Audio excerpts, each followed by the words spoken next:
آداب بچوں، امید ہے آپ سب خیریت سے ہوں گے۔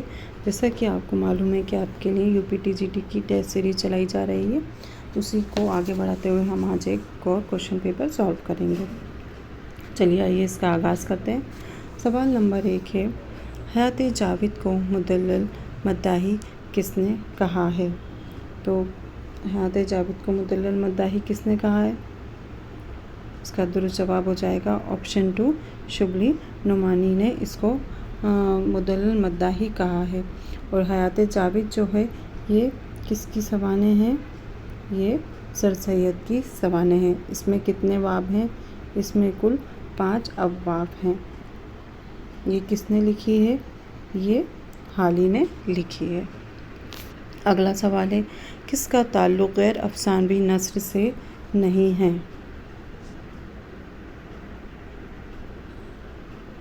اس کا درست جواب ہو جائے گا آپشن 3، مہالکشمی کا پل۔ یہ جو یادگار غالب ہے یہ کیا ہے؟ یہ سوانح ہیں حالی کی۔ اس کے بعد یہ کیا ہے؟ یہ خاکہ ہے۔ اور آشفتہ بیانی میری یہ خود نوشت ہے۔ تو اس کا درست جواب ہے مہالکشمی کا پل۔ یہ کس کا ہے؟ یہ کرشن چندر کا ہے۔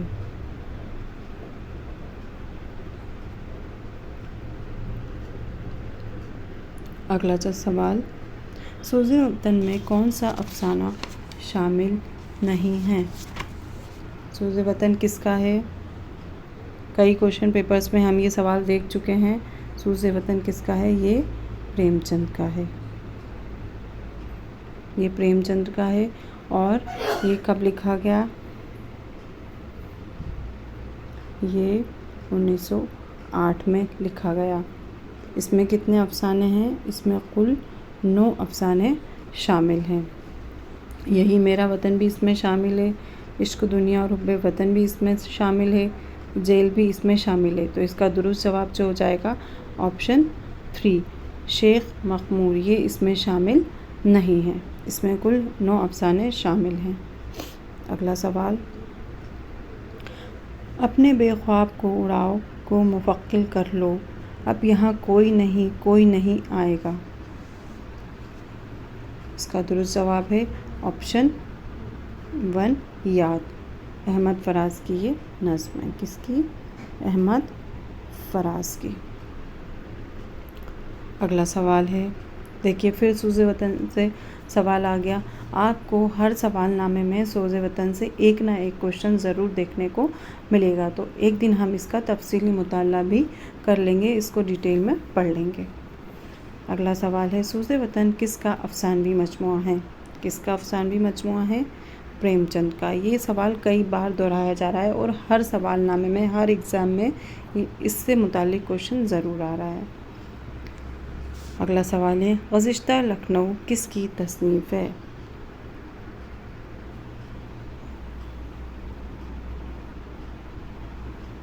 اس کا درست جواب ہو جائے گا آپشن 3، عبدالحلیم شرر۔ اگلا سوال ہے، غالب کی سوانح اور ان کے ادبی کارناموں سے متعلق پہلی کتاب کون سی ہے؟ غالب، سرگزشتہ غالب، غالب دوران خاکہ خانہ، یا پھر یادگار غالب؟ تو اس کا درست جواب آپ سبھی جانتے ہوں گے۔ اس کا درست جواب کیا ہو جائے گا؟ یادگار غالب۔ یہ کس نے لکھی تھی؟ یہ حالی نے لکھی تھی، اور یہ ان کی وفات کے بعد شائع ہوئی تھی۔ اس میں ان کے کیا ہیں؟ ادبی خدمات کو بیان کیا گیا ہے یادگار غالب میں۔ اگلا سوال ہے، مرحوم کی یادیں کس کی تخلیق ہے؟ یہ کیا ہے مرحوم کی یادیں؟ یہ ایک خاکہ ہے۔ اس کا درست جواب کیا ہو جائے گا؟ آپشن 1، رشید احمد صدیقی۔ اگلا سوال، قدیم اردو کی تشکیل براہ راست ہریانوی کے زیر اثر ہوئی، یہ کس کا قول ہے؟ یہ کس کا ماننا ہے؟ ابھی تک ہم بار بار اس سے پہلے والے جو کوشچن پیپر تھے اس میں ہم پنجاب میں اردو یا برج بھاشا سے اردو پیدا ہوئی یہ چیز دیکھ رہے تھے۔ یہ شاید ہم اس سوال نامے میں دیکھ رہے ہیں ہریانوی کے۔ ابھی ہم پنجاب کے زیر اثر دیکھ رہے تھے، وہ تھی حافظ محمود شیرانی کا نظریہ. برج بھاشا سے اردو، وہ تھا محمد حسین آزاد کا نظریہ. اب ہم یہاں پر ہریانوی کا دیکھیں گے کہ ہریانوی، یہ اردو ہریانوی سے نکلی ہے، یہ کس کا ماننا ہے. تو یہ کس کا ماننا ہے؟ یہ اس کا درست جواب ہو جائے گا آپشن 4 احتشام حسین. یہ کیا تھے؟ یہ تنقید نگار تھے. ان کا ماننا تھا کہ قدیمی اردو کی تشکیل کس کے براہ راست ہوئی؟ ہریانوی کے زیر اثر ہوئی. اگلا سوال دیکھیے، یہ پھر ریپیٹ ہوا ہے. غنائیات اور داخلیات کس صنف سخن کی خصوصیات میں شامل ہیں؟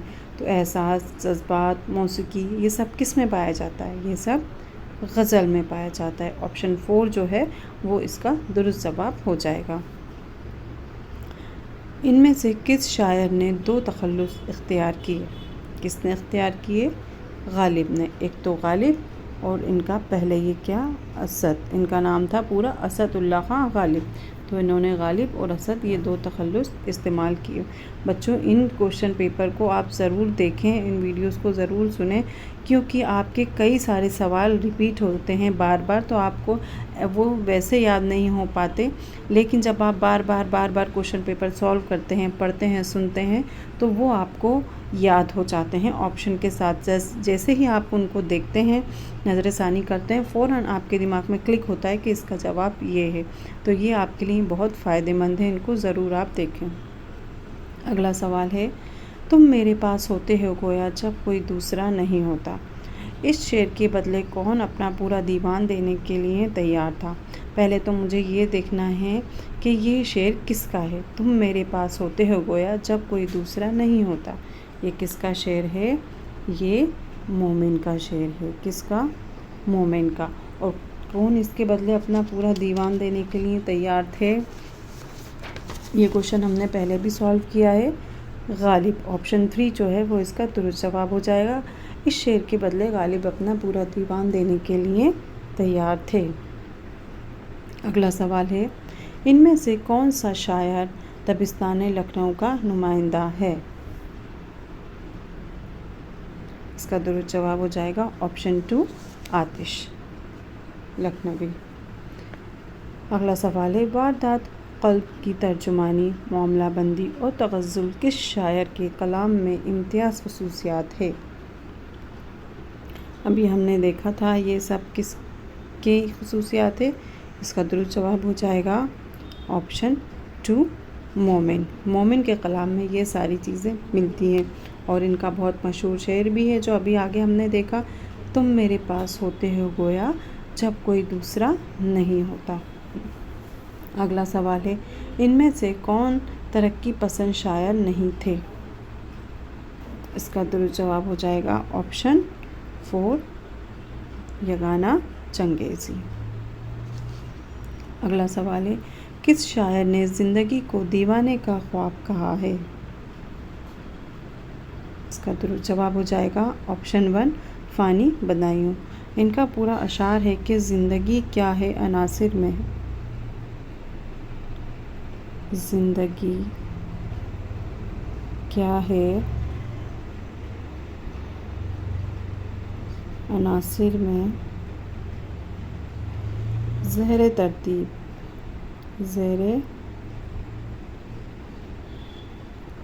ترتیب زندگی، دیوانے کا خواب ہے. زندگی یہ والی لائن آ جائے گی، پھر زندگی دیوانے کا خواب ہے یا ایک سراب ہے. بچوں یہاں جگہ اسپیس نہیں ہے، اس لیے میں پراپر لکھ نہیں پا رہی ہوں، پر آپ سن سکتے ہیں کہ یہ پورا اشعار کیا ہے. زندگی کیا ہے عناصر میں، زہر ترتیب، زندگی دیوانے کا خواب ہے یا ایک سراب ہے. اگلا سوال ہے، شعر العجم کی کس جلد میں شبلی نعمانی نے تخیل اور محاقات کا متعلق بحث کی ہے؟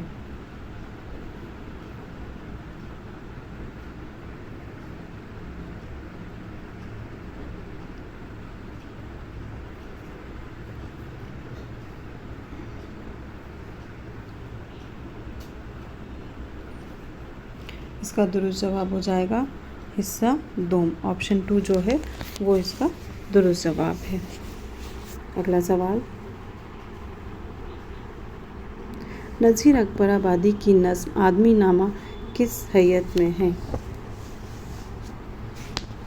اس کا درست جواب ہو جائے گا آپشن 2 مخمس، جس میں کہ کتنے 5 مصرے ہوتے ہیں، اور مسدس جو ہے اس میں کتنے مصرے ہوتے ہیں؟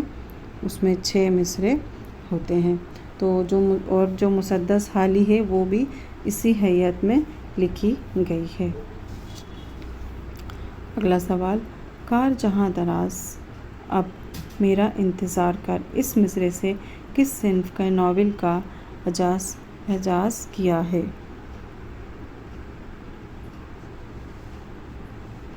کار جہاں دراز ہمیں پتہ چل رہا ہے یہ ایک ناول کا نام ہے، اور یہ کس کا ناول ہے؟ آپشن 1 جو ہے اس کا درست جواب ہو جائے گا انتظار حسین۔ اگلا سوال ہے، قصہ مہر افروز و دلبر کس نے لکھا تھا؟ اس کا درست جواب ہو جائے گا آپشن 3 نہال چند لاہوری، اس کا درست جواب ہے۔ اگلا سوال ہے، رسالہ ایوان اردو کس شہر سے شائع ہوتا ہے؟ کس شہر سے شائع ہوتا ہے یہ؟ اس کا درست جواب ہو جائے گا آپشن 2 دہلی، یہ دہلی میں اردو اکادمی ہے، وہاں سے شائع ہوتا ہے۔ اگلا سوال ہے، اسباب البغاوت ہند کس کی تصنیف ہے؟ اس کا درست جواب ہو جائے گا آپشن 3 سر سید۔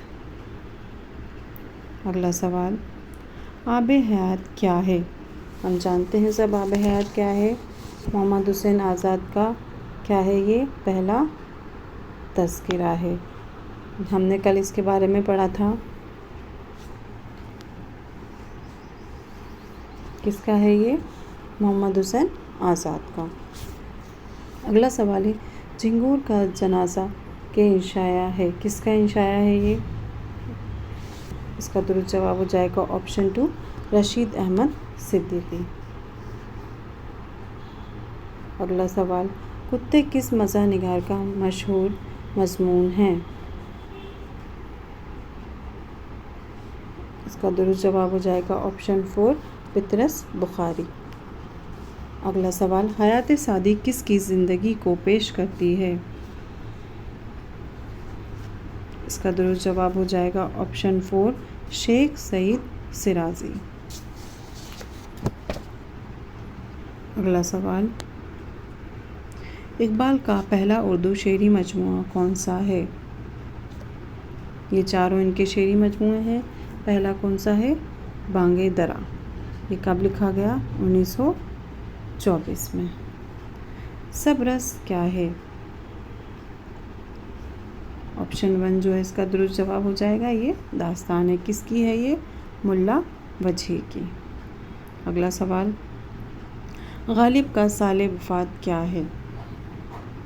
اس کا درست جواب ہو جائے گا آپشن 2 1869، اور ان کی پیدائش کب ہوئی تھی؟ ان کی پیدائش ہوئی تھی